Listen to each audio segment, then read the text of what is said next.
In this lecture, I'm going to be explaining what footprinting is.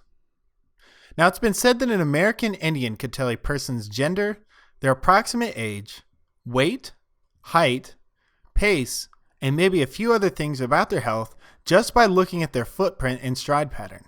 Footprinting in the computer world is very similar. It's a process of gathering data about a certain target, usually for the purpose of exploiting that information to compromise the target. Some of the information collected might be IP ranges, system naming conventions, software, open ports, services, and user account names. This information can vary depending on the type of attack. Take, for instance, a less intensive attack like a spear phishing attack, which is the process of a malicious hacker sending an email to a specific company or group of individuals while pretending to be somebody they are not in hopes that they will somehow gain access to confidential data. This type of attack might require the names of people in upper management. Most of these names could be collected from their company webpage or other social websites like Facebook or LinkedIn.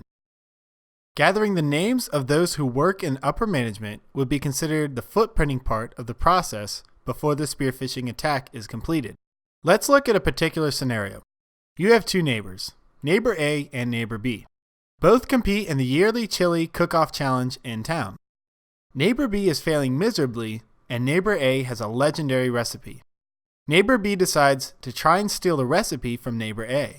First, he must footprint his neighbor's house, so he decides to walk around the house and looks at the doors, windows, lights, and fence, but he doesn't find any way he can get into his house, and he stops looking because he doesn't want to get caught sneaking around.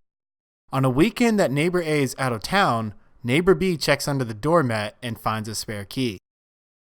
Neighbor B takes the key and has a copy made and returns it to its original location.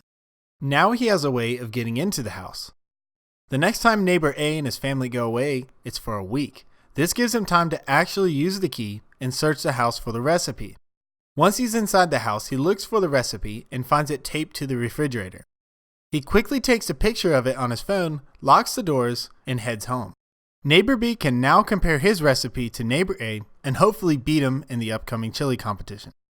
Now let's take a look at a few things. The first is the footprinting that neighbor B did to neighbor A when he was looking at the exterior of the house, checking the doors and the windows and then the mats.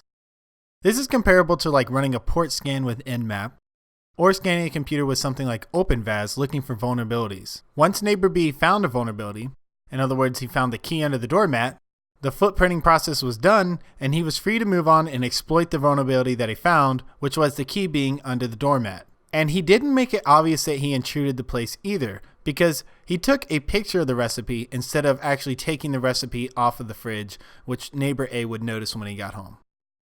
So I hope this helps you understand what footprinting is. Great job getting through this lecture, and I will see you in the next one.